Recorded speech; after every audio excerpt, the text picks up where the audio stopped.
Thanks for listening to the Unscripted Dreams Podcast. If you enjoyed the show and want more, please join us on Patreon for exclusive episodes and videos.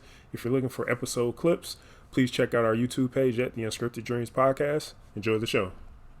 Let's do it. Hey, as we know, life is full of surprises, both good and bad, and the day-to-day journey is full of unforeseen obstacles, and sometimes it's hard to see our way through. Beyond the norm and mundane are where unscripted dreams live. Join us for thought-provoking discussions and interviews to help us navigate through the fog and create our own path. We are the Unscripted Dream Podcast, operating outside the margins to motivate and inspire our audience. So today's episode, y'all, is called Ghost Protocol. And I'm going to let Marcus give his definition, but I'm also going to state what Ghost Protocol is to me. And basically, that's just identifying when a situation no longer serves you or a situation is not beneficial to you whatsoever. And I think you need to vacate the premises like yesterday, ASAP, however you want to process that. And we're just going to talk about Ghost Protocol as far as like when you're when something's beneath you, or maybe something that's way beyond your level of understanding. Well, Joe, you just described it. I don't even need to give you my definition. I mean, that's pretty much. I mean, I think you did a better job of explaining it than I was going to explain. So I'm glad I'm you sorry, said man. what you said, man.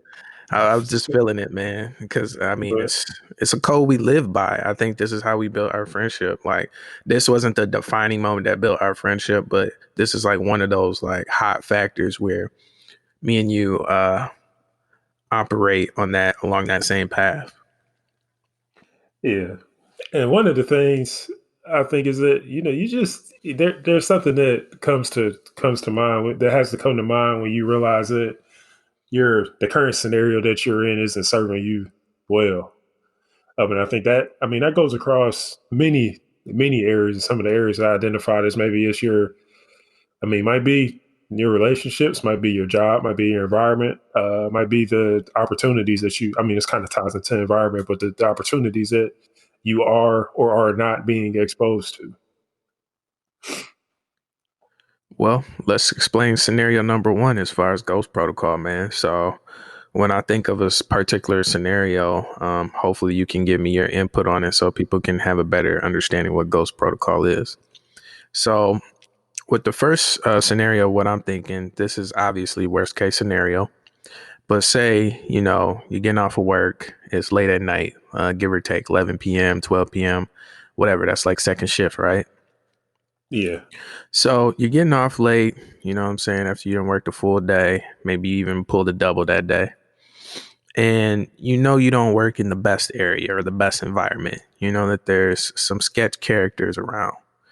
So not to, to add more fuel to the story, what about you're leaving work after you done worked a double and you're getting out at 12 a.m. or 11 p.m. or whatnot, because you closed up the store or whatever. You don't have a vehicle by your means of transportation. Your means of transportation are your own 2 feet.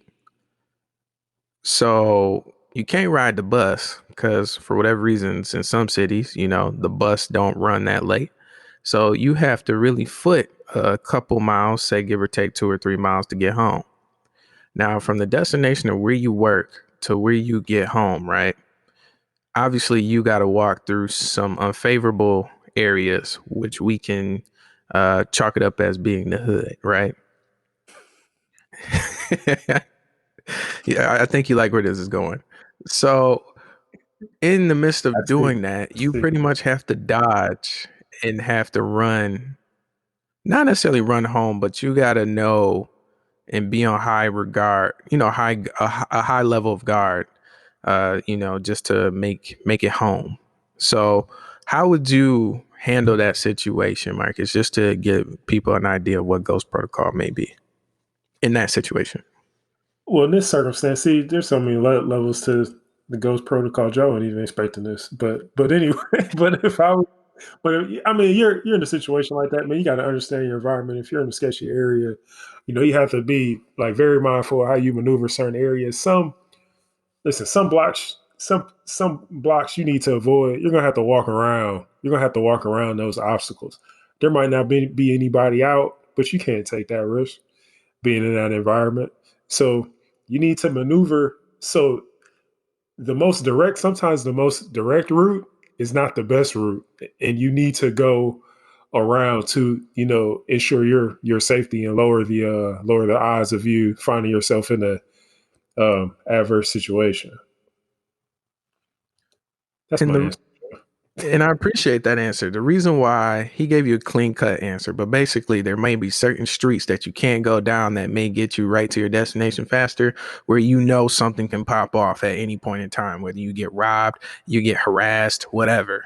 So one of the things that I think is important about Ghost Protocol is a lot of times you go out of your way to get out of the way. And sometimes it's very well necessary because the mental, how much it taxes you mentally from a mental standpoint. And it may tax you from a physical standpoint or other areas as well. But that's just one scenario of Ghost Protocol and what it takes to have that skill set. So I guess another situation that we can think of, and I'm only going to give one more scenario and we can carry on. This is a scenario where it's you and say your best friend or whatnot, right? And say that your best friend may not have it all upstairs. And what I mean by that is maybe you're a little bit more mature than them. So oftentimes they're willing to be, I guess, more so petty than you are. So say you guys, I don't know, give or take, watching a sporting event, playing a video game, whatever, and you guys wager a bet, right? Now, obviously you don't care enough about it because you know what it's going to lead to, but this person is being persistent about striking up an argument, striking up whatever type of nonsense just to get you involved, to get you more upset than them. How would you handle that situation when you know this person isn't going to stop? Wait, Joe, I don't quite understand what you're asking me right now. So basically you have a friend, right?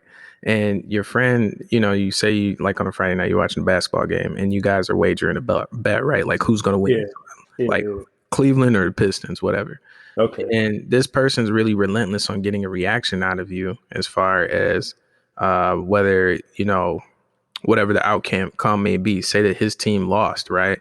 And he's still trying to get some type of reaction out of you. How would you handle that situation? A situation where someone's simply trying to get you worked up. Yeah, someone is just aggravated. That's what I mean by that. That's it. Oh, I'm leaving. I probably said, bro, I don't have time for you right now. I'm going. Yeah, I might not. You know what? I might. Now that I think about it, you might. I mean, that person might just go to the bathroom or something, and then I might ghost. But I might just walk out and leave the area, and they just wonder where I went. And don't call me or text me trying to figure out where I'm at because I'm probably done with you. So that's kind of the situation. That's some stuff I do. Dang, man, you just gonna leave your homeboy like that, man? Yeah, man. Till they find themselves in a more reasonable mind state. Yeah, pride, man. Hey, man, it is what it is. I guess you could view that as being toxic, but I get where you're coming from. Especially when people don't know when to shut up. So I get it, man. Yeah. So, all right, Joe. I feel like we're gonna jump around a little bit on this, but for sure, man. I just wanted to get people going. And I was thinking about like Ghost Protocol and the times that I've had to use it because you use it in various different ways. When you initiate it, there's depending on your circumstance, there's a various different things that you can do with it. So for one example, this is just an example. when I did it. So I remember I was in school. Now, when you're in school for almost 7 years, a lot of things get old to you. They get old Quick. and they're no longer entertaining. You no longer have time for these things. So I remember sometime after year 5, in between being embarrassed about being in school for so long and seeing everybody else graduate and all that other nonsense, I just was like, I think I'm gonna try to disappear for a semester. Like, just go to class, not go to any events, go to work, and just go home because I do have stuff to do. I mean, clearly, as the time that has elapsed, I clearly need to focus on being in school anyway at this point. So, not that I wasn't, because I was, but I remember I had successfully kind of maneuvered my way to where I didn't go to any events. I just kind of went to work. I went to class and I went home and that was it. Just kind of really being focused. And then I remember next semester, I had reemerged at an event and this guy came up to me and he's like, Marcus, bro, where you been at, man? You back for grad school? Like, what's going on, man? It's good to see you. And I looked at him straight in the face. I just kind of laughed. I was like, man, I just been around, bro. I never, I never confirmed if I had graduated and came back or not. I was just kind of like, yeah, man. I gave him a real indifferent answer, but in my mind, I was thinking like, yeah, man, it was definitely a success. If I was off the map for that long, and people actually thought I had graduated and came back to school, but and that brings me to another, just another thing to where, sometimes it's you find yourself in a situation where, I mean, the best thing you can do is to, just get away from everything that's going on. And when I think about that, in a professional sense, I start to think about when you find yourself working in a situation in a job that you don't enjoy at all. And I think that you're in a situation where, like you have a job. I think a lot of us have had a job where it goes to points where it's new, things are going well, it's fun. Well, not, I mean, maybe not fun, but maybe tolerable. Then it goes to a point to where it's occasionally miserable. And then it goes to the points where you just dread to work, going to work every day. And it's just awful. It's just awful and you hate it. But then by the time, some of us will find that by the time it gets to the point where you dread going to work every day, that you can't just leave. You can't just go to work and be like, all right, well, I'm just roll up out of here and be done with it because you didn't do the things ahead of time that would allow you that flexibility to walk away when things became unbearable for you. And, that's where like really going into my version of Ghost Protocol really comes into play, because I feel like sometimes we have a job. Tell me if this has happened to you, Joe, if you've seen people that experience this, but some people, like, you'll have a job and then it gets bad. And then the company will implement this fix. They'll kind of put a Band-Aid on something. And then you're like, oh man, maybe one day it's really going to get better. Like, they really put this fix in and it's all right now. I can tolerate this job again. And then 3 months later, they implement something else, or they release some sort of restriction. And then it goes straight from being tolerable to you dreading going to work every day again, because they threw a Band-Aid on the problem instead of really fixing the issue. Is this something you know about, Jay? Yes, that happens more likely than not. There's always some type of stipulation of where you work where, say that there's somebody that's a gatekeeper to your scope of work. I deal with it all the time where, your boss is pressing you to do something, but you also got to let your boss know that, the scope of work, there's a gatekeeper there, and that could be your boss. And more than likely it's not your boss. It's just other departments around you. So you kind of have to like work with other departments to kind of keep your workflow going. It's tedious. And boy, let me tell you, it's annoying, especially when you're in the corporate world. But I mean, that's the game you play, man. Yeah. And that's why a part of making a decision, like to enter a situation where you're like, all right, it's time to like, start initiating a little ghost protocol right here. Like as soon as you get the inkling and you think for the first time, like, this job is starting to get trash, you need to, in your mind, something needs to tell you that you need to start doing certain things to prepare yourself to leave. Like if it doesn't get Exit better, plan. Yeah. yeah. So you need to start doing things to say like, hey, Well, maybe you start saving more money. Maybe you make a decision to not upgrade your life and to reserve your income because, I mean, buying more stuff, if you find yourself in a situation, oh, I hate my job, let me go buy some more stuff. That stuff is only really going to give you a temporary fix, and you'll only have to continue to buy more stuff to fulfill you because it's not solving the root cause of the problem. So if you spend all your disposable income buying things that really don't matter to feel that unhappiness that you have every day if you're trying to go to work, you're not really solving the problem. You're really putting a band-aid on it. So I think in most cases, you're better off just saving that money. So if it gets to a point to where you have to walk away, you have the ability to walk away. And for people that don't know what we're talking about, think of a car. Think that you got a car with some jagged or bent up rims, right? That really need to be replaced. And you put tires on them every 6 months, right? Thinking that, that's gonna, I mean, temporarily that might be the solvent to the problem, but ultimately, you need to replace them rims or rotors or whatever to actually, get some progression going long term. That's what we mean by that. You put a temporary band-aid on something when really you need to re-engineer the whole thing so you can be more equipped. Exactly. Joe, that's it's a good example or whatever the word is. I can't capture it. Analogy? Yeah, great. Thank you, man. Appreciate that. No problem, man. so, So, you go ahead. Okay. So I just want to, investigate what we're talking about here because I'm highly invested in what you're saying because this is news to me. I mean, of course I know, but like the way you presented it, I like where we're going.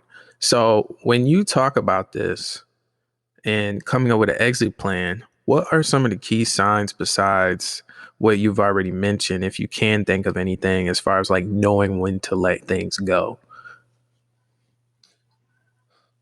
Well, outside of those things, I say just in general, I mean, if you have, there's things that you're working on, there's things that if you have, I mean, this is probably somebody who has, goals.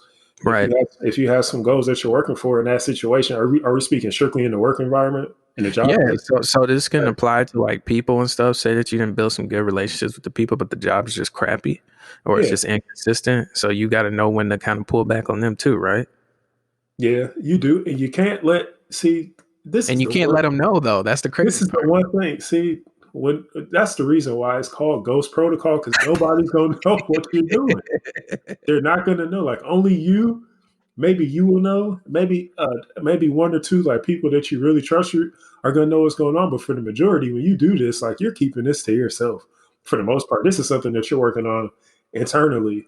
And yes, you'll have to create some distance between some people.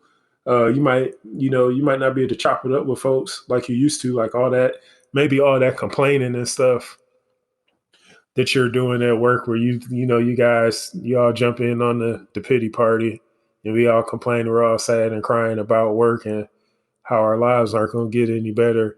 Like maybe you jump out of that and for what you need to do, I mean, you just kind of locked in, just going through like you're going through the motions, but you actually have a plan and you see that the other people don't really have a plan. Their plan is to just complain, and they're going to deal with it. They're just going to sit there and deal with whatever nonsense that's been presented to them. But you're going to be the one who actually has a plan, who's actually doing something, who's actually taking action. You won't be able to share that with other people because the risk of telling somebody, like when you tell somebody what you're doing, you take a risk of that person doing something to hinder you from moving forward because they might start telling people what you're doing. And then some people might get jealous. They might try to sabotage you. And you'd be surprised what someone that you believe you have a good relationship will do once they know that you will no longer be struggling with them and you'll be moving on. You'd be very surprised. At that part, I call that going to war. They were just strong words. I mean, it's a fact, man. That's happened to me before, Yeah. more than once. Like, you might tell somebody, like, "Hey, I'm thinking about leaving," and sometimes you might even be joking, but somebody might take it serious. Then next thing you know, somebody else calling you or talking to you more than usual, and at first you may not get why they're talking to you, but over time you understand, like, oh, they must have caught wind of my complaints, what have you, that I've expressed with someone else, but they're not telling me exactly where they got it from. They just know that they've heard through the grapevine or whatever, that I'm unhappy or unsatisfied for whatever reasons. This is where it gets concerning, because at that point, you need to realize that you're at war. And what I mean by being at war is it's not safe for you whatsoever. At that point, it's best for you to not necessarily lock up or lock down, but you need to be real choosy about what you say and how you do it. This is a process where a lot of people usually talk their ways out of jobs or good opportunities, just because sometimes you don't even know it, but a director might be, or a manager may be having plans for you, right? And ultimately, their plans may not be your plans. That's a given. Mm-hmm. But Yeah. at the same time, it might be a better spot or a better opportunity for you to get up out of where you are. Sometimes you just can't play your card like that. Sometimes you just have to ride that wave. Now, I'm not saying you got to lock down and not trust anybody, but since you put yourself in that situation, it's really hard for you to get out of it, just because you didn't said too much. But it's really sticky, and it primarily depends on who you're dealing with, really. Yeah. Some bosses really don't care as long as you get the job done. Like, a job's or a manager's primary goal is to have grace in under most circumstances or situations, but also they're supposed to be like a mentor, man. If they're not rooting for you, then why are you on their team? Think about that. If you got a manager and they're not rooting for your success, you're doomed from the start. So this is what we mean by ghost protocol. Like, if you know that your boss isn't blatantly rooting for you or your development within the organization, I would be low key plotting on what would be my next move, instead of them just piling work on my desk, but they're not giving me no direction of where's the next level. That lets me know that they don't see me surpassing where I am now. That means that they don't think I'm capable of extending myself to the next level. You always need somebody that's higher up that's always going to invest into you. And the reason why you want that type of leadership is because that's going to make you grow and that's going to make them grow. It's a barter system at that point. Yeah.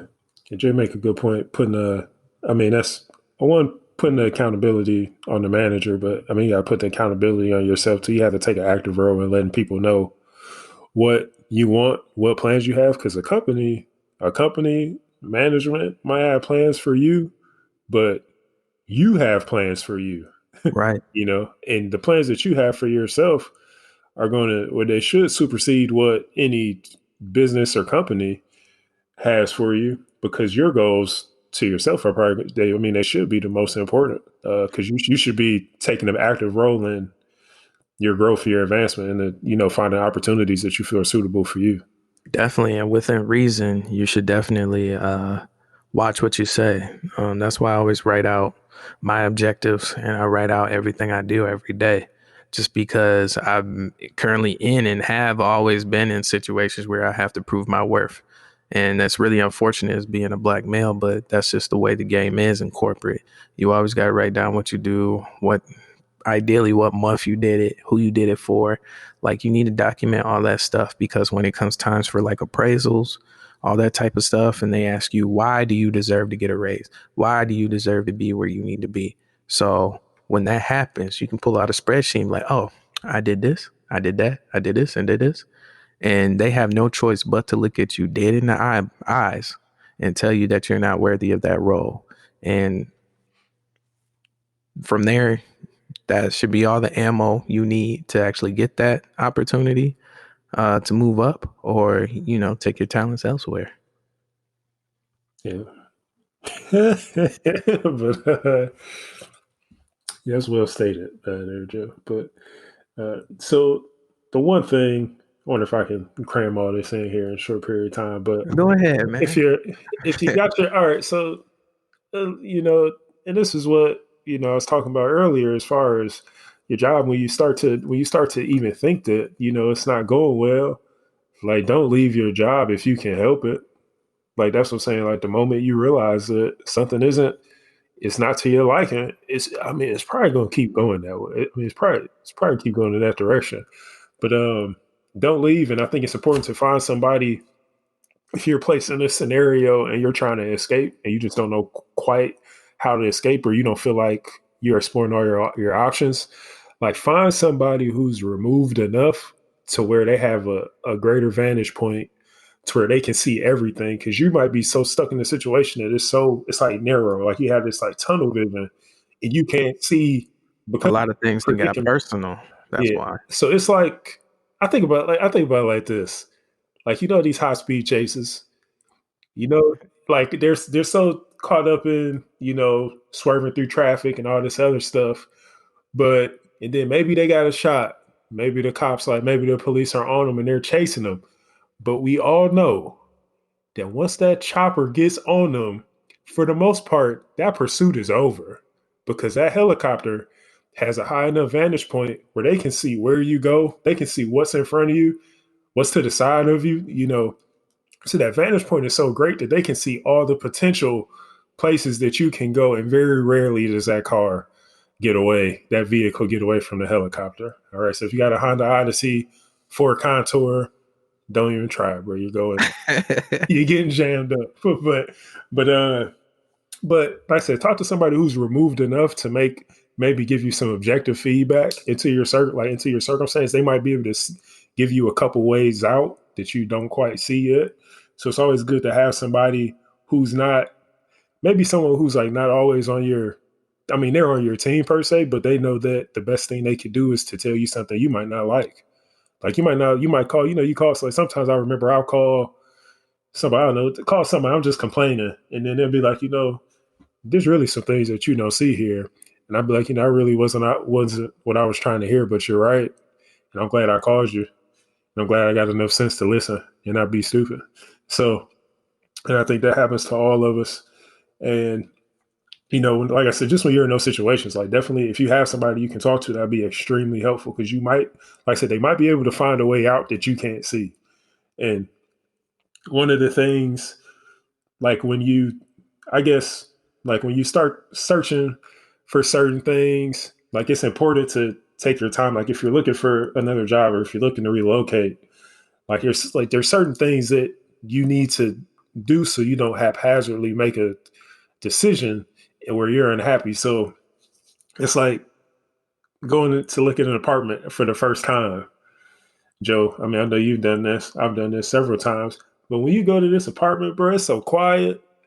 It's quiet, man. Everybody's nice. They're giving you candy and stuff at the office, snacks and water. They're keeping you refreshed. You going through the neighbors, bro. They're saying hi. It's just so quiet, bro. You The like, man, the you like, grandiose setup. yeah. You just thinking like, bro, this is such a wonderful place to live. I'm gonna be so happy. I'm gonna be so happy here. And then you sign that lease, and then you move in. And as soon as you move in, you got you look up and you like, this ain't what I thought it was. At first advance, you got kids running up above you. Got footsteps just thumping. You got the couple in the next apartment on your right arguing, yelling at each other. The person to your left is just screaming all the time or yelling at the TV. For the And record, I've been all those people except for the kid part, but I've been all them people. yeah, so I mean, and that's why it's important to like tread a little cautiously before you make a move. If you have the time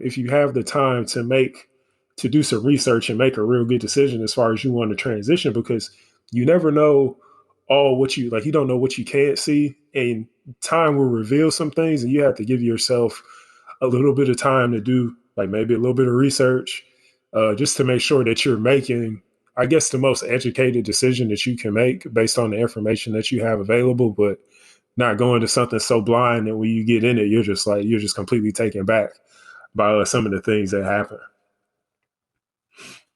Well, that's the thing, man. There's always an X factor when dealing with Ghost Protocol, man. There's always an X factor with any situation. That's what makes everything unpredictable. There's always something that happens that we never anticipate happening. And Ghost Protocol is more so geared around you anticipating what's going to happen before it happens. So basically, it's a CYA factor. CYA stands for cover your own ass. Like I explained earlier with the whole scenario about you chose not to, you got out of work at midnight, right? And not to go down their street because they'd be shooting or stabbing or robbing people, right? 9 times out of 10, well, actually 10 times out of 10, you ain't gonna see my ass walking down their street. So, so what I'm saying is, man, like that's what Ghost Protocol is, man. You soften the blow, you save yourself from running into situations that can happen. Like, perfect example, another one, man, since this is a popular topic now, everyone's buying firearms, you can definitely relate to this. One thing is my motto, or Charlemagne would say even himself, but I've always thought of this before he said it. Why do I need to be anywhere where I need to have a firearm on me? If I have to be anywhere where I always have to carry a firearm on me, I don't belong there. So think about that. That's what Ghost Protocol is. You're reading the room. You're reading exactly what you're up against, what can possibly or potentially happen. It's not a scare tactic by any means necessary, but you're playing for keeps is what I'm saying. So anybody that lives life where they damn sure play for keeps, where Marcus and myself do, we're not going to put ourselves or expose ourselves more than what we have to do. Yes, there's certain situations where I'm aware that are dangerous just because I need to be there, or I want to be there, or I desire to be there. But don't take that as me not discounting what could happen or what couldn't happen, because best believe if I'm in a situation where I know things can happen like that, I already have multiple solutions on how to solve that problem. You just don't know it. Calculated risk. Most definitely, man. That's how I live. So this is my last thing. I'll close on this, Joe. If you find yourself in a situation where you just like, you need to get out, you need to get out. Maybe you need to like relocate. Find yourself in a get yourself set up in a new environment. Maybe the best thing you can do is just work. Like, if your income and your funds are low and you're already miserable where you're at and you need the funds to get out, if you had the time, just work. If there's not a lot of opportunity, try to find a way to make some extra money. The job might not pay as much as you're accustomed to, but if you have to work 2 jobs, that just it is what it is, because all you're going to do when you're off is think about how miserable you are anyway. So you might as well just be working anyway to get yourself out of that situation. And Exactly. Put effort behind that, man. That's just nothing but implementing a plan. yeah, and it's probably maybe the most important thing I have to say is that, like, don't underestimate the power of having a singular focus. If you're focused on getting out of your circumstance and that's all you're focused on, just imagine what you'll be able to do if that's all you're doing is every action that you're doing that you participate in is solely focused on getting out of the circumstance that you're in. And you'd be surprised at what you can do when you shift your focus, and that's all that you work on day in and day out. You'll find that you'll make headway a lot sooner than being caught up focusing on a lot of the other like nonsense and distractions that are out there. So there's nothing wrong with locking in. There's nothing wrong with being by yourself and doing what needs to be done so you can get to where you want to be. And that's that's probably the number one probably action that you have to take when you're doing this, when you're out here being the ghost, is that you have to just zone out, do what you need to do so you can maneuver through whatever phase you have going on, and you can move on to a point where you're happy and you can reemerge and be in a place to where your mental state is good. You're in an environment where you want to be in, but you do have to make that sacrifice to get to that place to where you want to be. And that's all I got, Joe. Well, I love it, man. All I'm saying is something to think about when you think of Ghost Protocol is, man, a lot of it really starts or begins with self-worth. How much you think you worth? Are you worth saving yourself? You know what I'm saying? Do you got people riding on you? As far as like people you depend on, like, are people riding on you for whatever reasons, whether that's financial or, you may have kids and that might be like financial and support, like those type of things, man. Like, those are other things to take into account. Like, you really have to dig down deep and realize what your self-worth is. And I guarantee you'll start moving like this too. Cause, you know, The day you start putting money towards working another job, trying to get out of a bad hood or environment or any situation, when you start working overtime, man, that also proves how serious you are about growth. And growth is the best thing you can have. That's the best thing what life has to offer to anybody. Growth is painful, but it also is a lot of beautiful things that come out of it. So that's one thing you got to keep in mind, man. When you out there struggling and your head is down and you don't know where to go and you don't know which way is up, keep grinding, man. You're going to find something. Something going to find you, rather. Because while you working, something's working on you as far as lifting you out of that mindset. And hopefully it's for the better. Is that it, Joe? We wrapping? I'm done, man. All right. Hey, thanks for listening. Check out if you have time, check out our Patreon. It definitely supports the show, supports what we're doing, helps us continue to create this content for you all. If you're interested, check out our YouTube. You can see those clips. See those clips there. If you see something you like, please share it with somebody. That definitely helps us out, helps the show, and helps us get our message out to more people because we know people need it. We just got to be more active in getting it out to folks. Yeah, man. Spread the love. Spread the love. But hey, as usual, take care. Be safe. All right. Later.